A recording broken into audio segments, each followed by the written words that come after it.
નમસ્તે વિદ્યાર્થી મિત્રો, આજે આપણે ધોરણ 9 ગુજરાતી ગોપાળ બાપા ખેડૂતની વાત કરી છે. આ પાઠ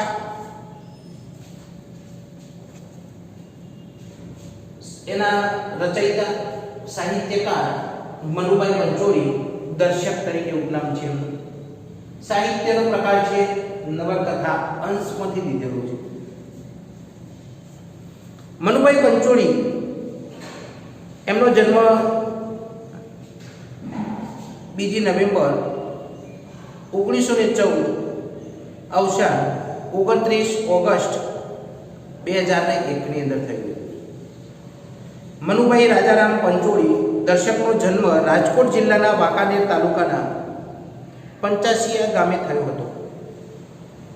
તેમણે ગ્રામ દક્ષિણામૂર્તિ લોકભારતી ગ્રામ વિદ્યાપીઠમાં ઉચ્ચ સ્થાને રહી રાષ્ટ્રીય કેળવણી ક્ષેત્રે ઉત્તમ કામગીરી કરી. કેળવણીના નવા પ્રયોગો કર્યા. ગાંધી વિચાર, ધર્મ, શિક્ષણ, ઇતિહાસ, સાહિત્ય અને સંસ્કૃતિ વિશે ઊંડાણપૂર્વક લેખન કર્યું છે. બંધન અને મુક્તિ, દીપ નિર્વાણ, સોક્રેટિસ અને કુરુક્ષેત્ર વગેરે તેમની સુપ્રસિદ્ધ નવલકથાઓ છે. જે તો વિધા છે, જાણી ભાગ 1, 2, 3 છે. એની અંદરથી ગાંધીયુગની સમય નવલકથાઓની એક છે. પરિત્રાણ, અંતિમ અધ્યાય, ગૃહારણ્ય વગેરે તેમના ઉત્તમ નાટકો છે. તેઓ રણજીતરામ સુવર્ણચંદ્રક, પદ્મ વિભૂષણ, સાહિત્ય અકાદમી એવોર્ડ દિલ્હી તથા જ્ઞાનપીઠના મૂર્તિદેવી પુરસ્કારથી સન્માનિત થયા હતા. ગોપાળ બાપા અંશ મનુભાઈ પંચોળી દર્શકની બૃહન્નલ જે તો પીધા છે જાણીના પ્રથમ ભાગમાંથી લેવામાં આવ્યો છે. ગોપાળ બાપા અને મહારાજા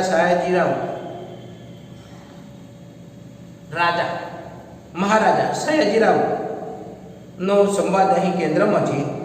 પોતાના મિત્રના દીકરાને ઉછેરવા માટે ગોપાળ બાપા જાડી જાખરા અને કોતરોવાળી જમીન સયાજીરાવ પાસે માગે છે.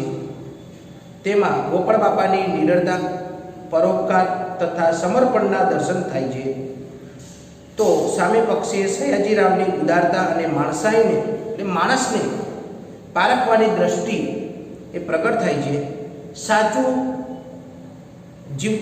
જીવતા ગોપાળ બાપા આપણી સંત પરંપરાના વારસદાર જેવા લાગે છે. માંડણ ભગતની ધરતીને સેવવાની ભલામણ આજના યુગને બંધ બેસતી છે.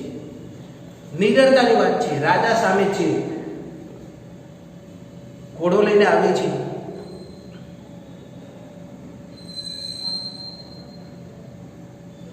શિકાર કરવા માટે, અને એવા સમયની અંદર જો આ વ્યક્તિ મળતા હોય છે, પણ ગોપાળ બાપા એક નિડર હોય છે. એ કોઈની પણ શરમ રાખતા નથી, પણ અજાણતાની અંદર બોલી જાય છે. સિપાહી સમજીને સામે હોય છે વ્યક્તિ, જે એ રાજા હોય છે, સયાજીરાવ, અને એ જે વસ્તુ છે અને માગે છે, પણ સામે પક્ષે રાજાએ પણ એ માણસની એક પારખવાની શક્તિ છે કે એને ઉદારતા પણ દાખવી છે, અને એને વળતર રૂપે કંઈક આપતું હોય છે. તે આગળના પાઠની અંદર આપણે જોઈશું કે સાચું કહેવાથી કોઈ પણ વસ્તુ એ આપણને એ મળી જતી હોય છે. છુપાવવાથી એ વસ્તુ વધતી હોય છે. એટલે પહેલાંના જમાનાની અંદર મિત્રો રાજાઓ આવું છુપાવે છે. પોતાના રાજ્યની અંદર શું તકલીફ છે, કઈ કનડગત છે, હેરાનગતિ છે, આ બધું જાણવા માટે છુપાવે છે ફરતા હતા. કારણ કે બધાએ વ્યક્તિઓને, દરેક ગામના વ્યક્તિઓ કે દરેક રાજ્યના વ્યક્તિઓ આખા એને કોઈ એ રાજાને જલ્દી ઓળખી શક્યા નથી હોતા. ખબર હોય કે આપણા રાજ્યના રાજા આ હોય છે, પણ દેખાવનો ચહેરો એ અલગ બનાવીને તેઓ છુપાવે છે. એ નગરની અંદર યાત્રા પણ કરવા નીકળતા હોય છે. એવા સમયની અંદર આ વસ્તુ પારખી પણ લેતા હોય છે. એટલે એ રાજાઓનો સમય અલગ હતો અને એ રાજા માણસને ન્યાયપાત્ર જે વસ્તુ ન્યાયિક હોય તે એને મેળવી રાખતા હતા. આ તો આ રીતે આવું બનેલું છે. તો અહીંયા જોઈએ વિગતે, એક જ આદમીના પુણે આ કોતરોને લાંબા જાંબુડા, રાયણ અને ચીકુના ઝુંડથી મહેકતા કરી મૂક્યા છે. 40 વર્ષ એ વાતને હજુ માંડ થયા છે. વર્ષની શિયાળાની એક સવારે એ વખતના સ્વપ્ન સેવી સમાજ મહારાજ શ્રીમંત સયાજીરાવ આવા એક કોતરની ભેખડ ઉપર એક બે અંગરક્ષકો સાથે ઊભા હતા.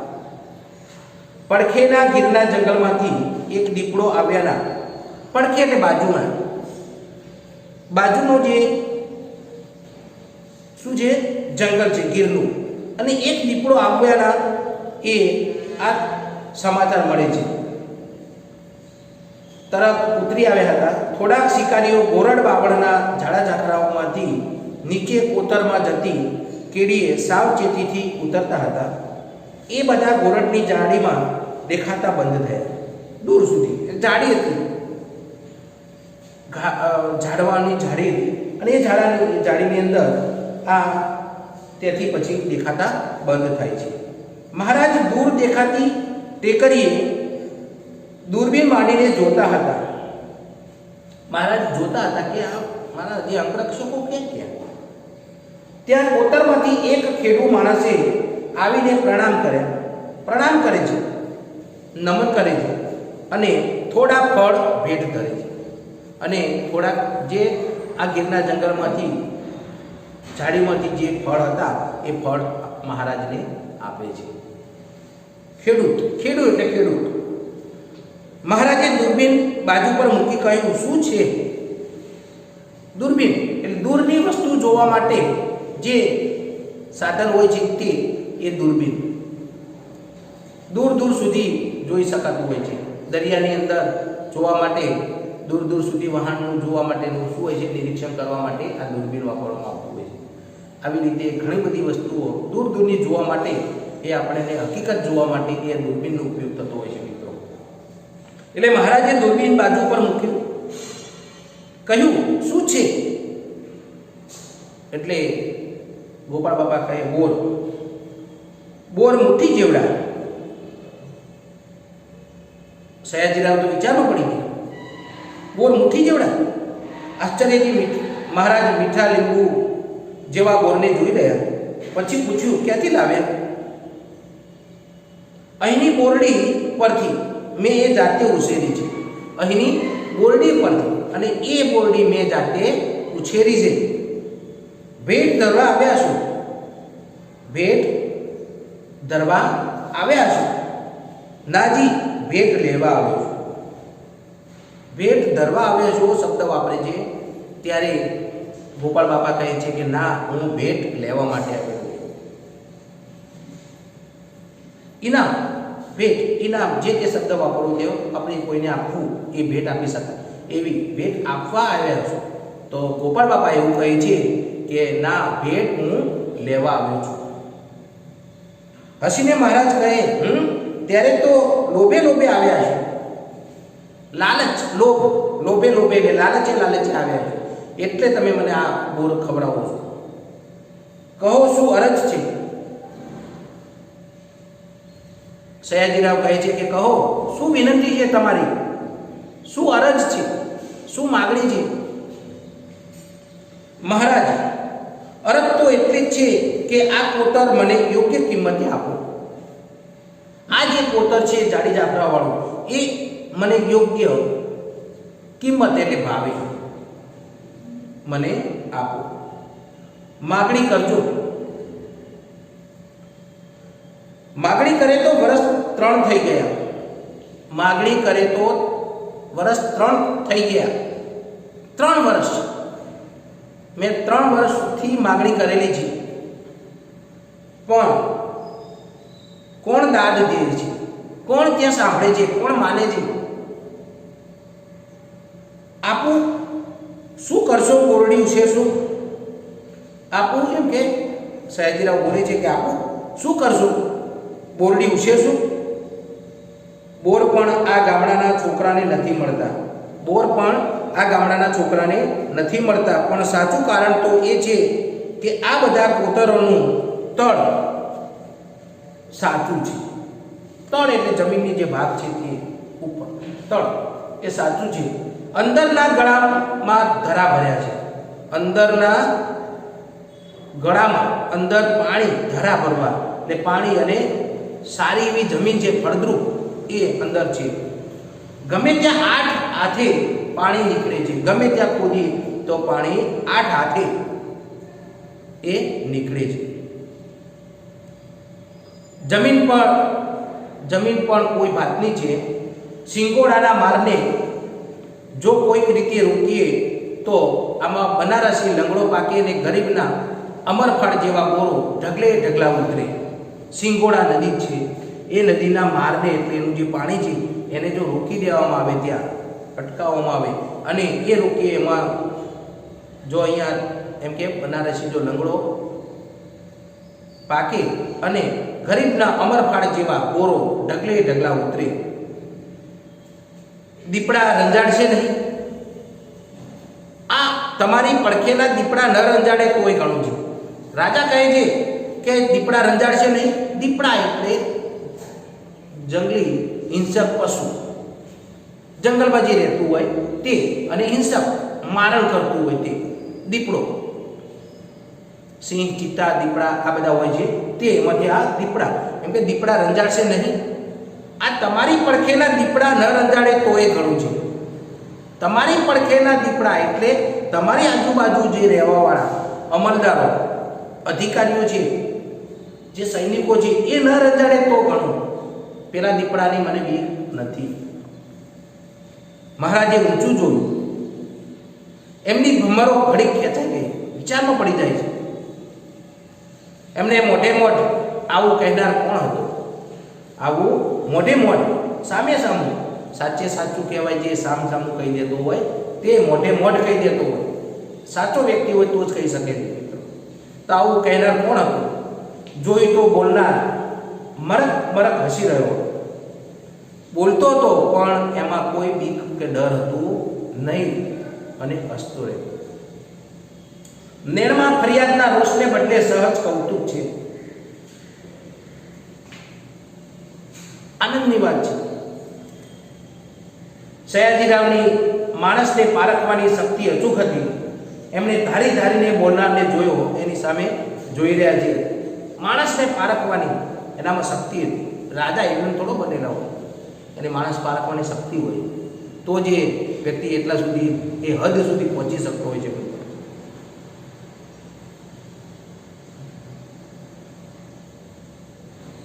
શ્વાસ લીધો, ઊંડો શ્વાસ લીધો, જાણે મનમાં કંઈક ઉતાર્યું.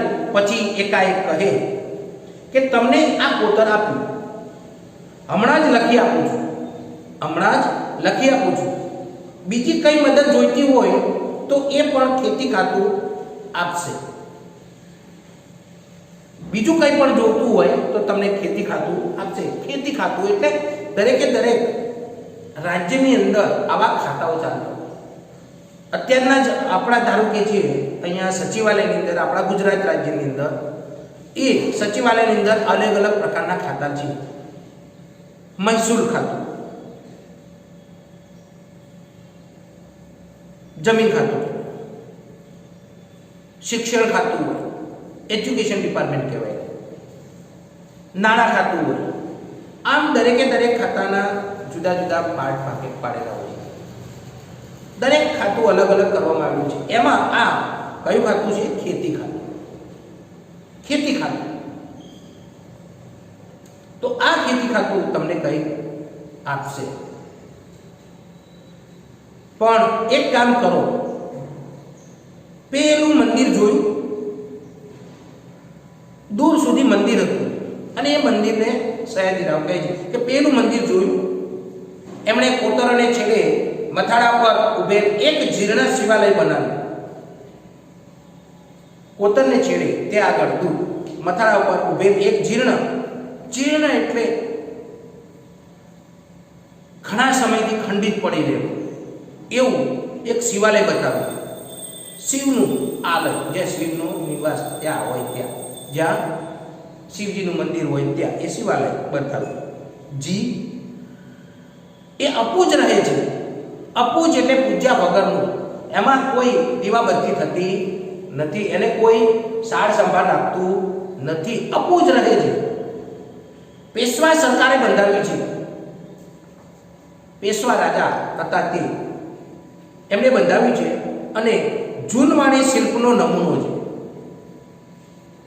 જૂનવાણી પહેલાના જમાનાનો શિલ્પનો એક નમૂનો છે. એની પૂજાનો બંદોબસ્ત કરો, એને એમ કે સાર સંભાળ દીવાબત્તી થાય એનો બંદોબસ્ત કરો. ત્યારે ગોપાળ બાપા કહે છે, દખ લગાડતા નહીં મહારાજ, એમ કે દુઃખ લગાડતા નહીં મહારાજ, તમે મારાથી બને તેવું નથી, મારાથી બને તેવું નથી. મહારાજ કે કેમ? મૂર્તિને નથી માનતા? પ્રશ્નાર્થ કરે છે, મૂર્તિને નથી માનતા? ત્યારે ગોપાળ બાપા બોલે છે, ના રે બાપુ, આમ તો અમે અને તમે સૌ મૂર્તિઓ જ છીએ ને. આ મૂર્તિઓને રહેવાની જગ્યા નથી મળતી, ત્યાં વળી પાણાની મૂર્તિઓ ક્યાં પધરાવવી? મહારાજ ઘડી પર રહેનાર સામે એકી ટસે જોઈ રહ્યા અને પછી કહે, વાત તો સાચી છે, પણ ત્યાં મૂર્તિને નામે આશરો સૌને મળે તેવું કરજો. ઘણી વાર મૃત્યુ, આપણે બધા મૃત્યુ જ છીએ ને. જો જીવતાને એમ કે રહેવા માટે જગ્યા નથી મળતી, તો આ પાણો એટલે પથ્થર, આ પથ્થરની મૂર્તિઓને ક્યાં પધરાવવી? મહારાજ એ ઘણી વાર સામે એકી ટસે જોઈ રહે છે અને પછી કહે છે, વાત તો સાચી છે, પણ ત્યાંય મૂર્તિને નામે આશરો એટલે કોઈ આવનાર વ્યક્તિ હોય એને રહેવા માટેની જગ્યા કરજો. ધર્મશાળા બંધાવીશ.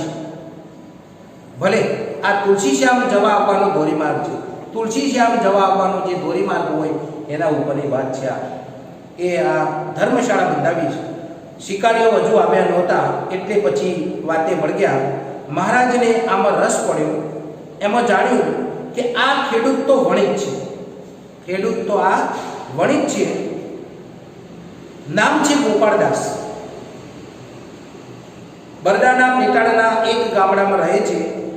આ બધી જમીનની ખટપટ કરે છે, બધું ધ્યાન આપે છે આ બધી જમીનની અને સારી કરે છે.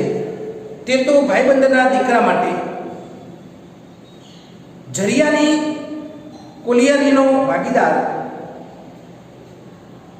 એ ભાઈબંધ 4 મહિના પહેલા જ મરી ગયેલ છે અને જતા જતા દૂરથી જે એક ચિઠ્ઠીમાં બધી માલ મિલકત અને દીકરાની ભાળવણી કરતા ગયા છે. કોને? ગોપાળદાસ. તે આ ભૂપરાનો સાયો મૂકીને સારું જમીન માગો છો, તે એ જગ્યાનું એમ કે જે તમને કર્યું છે, જે તમને આપ્યું છે એનું એમ કે સાયો મૂકીને તમે આ અહીં સારું જમીન માગો છો. બાપુ, અમે રહ્યા વાણિયા. મૂડી નાખતા પહેલા 100 ગરણે ગળીએ. મૂડી કોઈ પણ જગ્યાએ જો મૂડી નાખીએ તો અમે 100 ગરણે ગળીએ છીએ ને એમાં તો પારકું ધન. જતે દાડે ધડ હોકારો દે ત્યાં જ નાખ્યું કામનું ને. કોઈ દિવસ એવો તકલીફ આવે અને એ વખતે આ નાખેલું હોય, બીજ રોપેલું હોય તો એ કામમાં આવશે. વળી મારા ભાઈબંધના વડવાઓ અસલ ગાયકવાડીના વતની હતા. અસલ એ જે ગાયકવાડીના વતની હતા, ભાઈબંધના જે વ્યક્તિઓ, વડવાઓ, એના પૂર્વજો બધા એ ગાયકવાડીના વતની હતા. તમે અહીં આવશો તો તમારા વેપારનું શું થશે? વેપાર કંઈ કરવો જ નથી, હરિનામનો જ વેપાર કરવાનું મારા ગુરુએ કહ્યું છે. હરિનામનો ને ભગવાનના નામ. કોણ ગુરુ? તે કહે ગુરુ માંડણ ભગત. થઈ ગયા ધોરાજી પડખે. મહારાજ એના આત્માની ગુલાબી પોળીથી એવી તો ભલભલા રીતિ સિદ્ધિ વાળાને કોળતા જોઈ નથી. થઈ ગયા દોરેથી પડખે. મહારાજ એના આત્માની ગુલાબી કોળીથી એવી તો ભલભલા રીતિ સિદ્ધિ વાળાને કોળતા જોઈ નથી. કોળીથી શબ્દ વાપર્યો છે મિત્રો. તો કોળીથી એક ખીલી હતી. નામ તો સાંભળ્યું નથી. મહારાજે વિસ્મયથી કહ્યું. પછી કહે, પણ તમે કંઈક ચમત્કાર જોયો છે. એકવાર મળ્યો છું બાપુ, બીજી વાર દર્શને ગયો ત્યારે તો દેહ પડી ગયો હતો. એકવાર દર્શને ગયો છું અને બીજી વાર જ્યારે ગયો છું ત્યારે એનો દેહ પડી ગયેલો. અમે તો પરીખ વાણિયા એકવારમાં પારખી લઈએ. પરીખ, જેને પારખવાની શક્તિ હોય તે પરીખ. અને એ વાણિયા એકવારમાં પારખી લીધું. શું બન્યું હતું? મહારાજે પૂછ્યું, શું બન્યું હતું?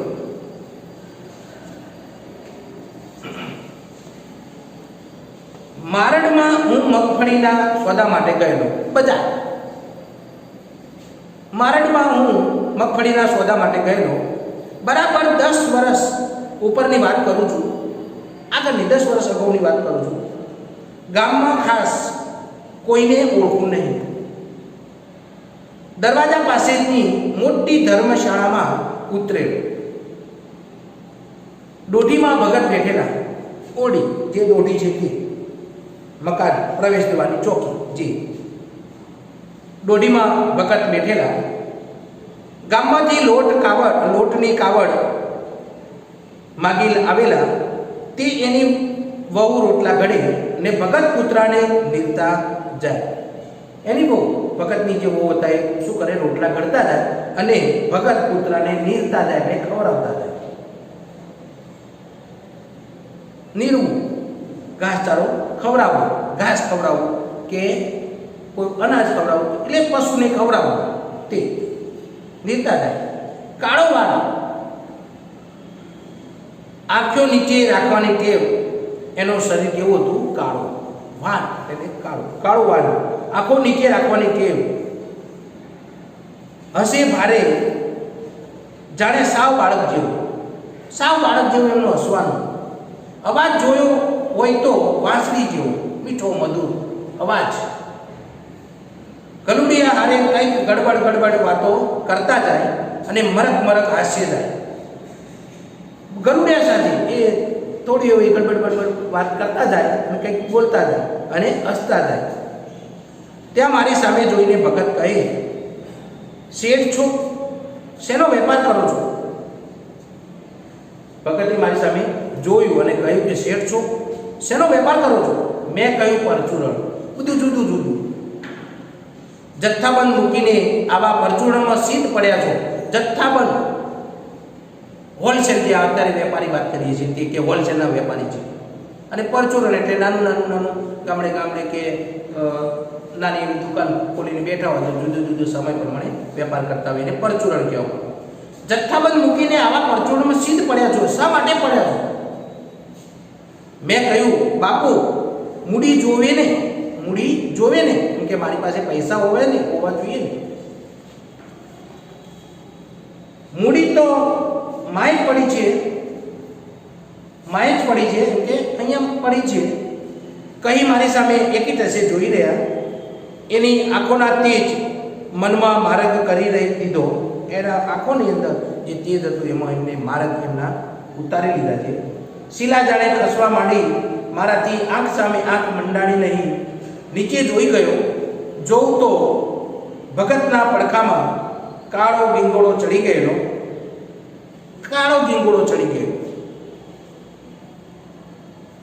મહારાજ, આ ગીંગોળા ચડી ગયો છે. કહી હું ઉખેડવા ગયો ત્યાં કહે, રહેવા દો એને. એમ કે રહેવા દો એને વળી બીજે ખાજ લેવા જવું પડશે ને. એમ કે મને ચોટ્યો છે ગીંગોળો, એટલે એક જાતનું જંતુ આવે અને શરીર ઉપર ચોંટી જતું હોય છે. અને એ ઉખેડવા જઈએ ત્યારે એટલે આપણા શરીર ઉપર લોહી પણ બાજી જાય, એવું એટલું ચોંટી ગયેલું હોય છે.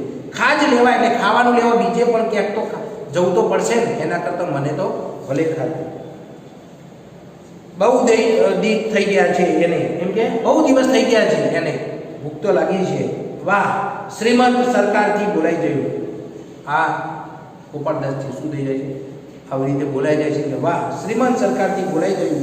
તો આ ઝેર તો પીધા છે જાણી જાણીમાંથી લેવામાં આવ્યું છે મિત્રો.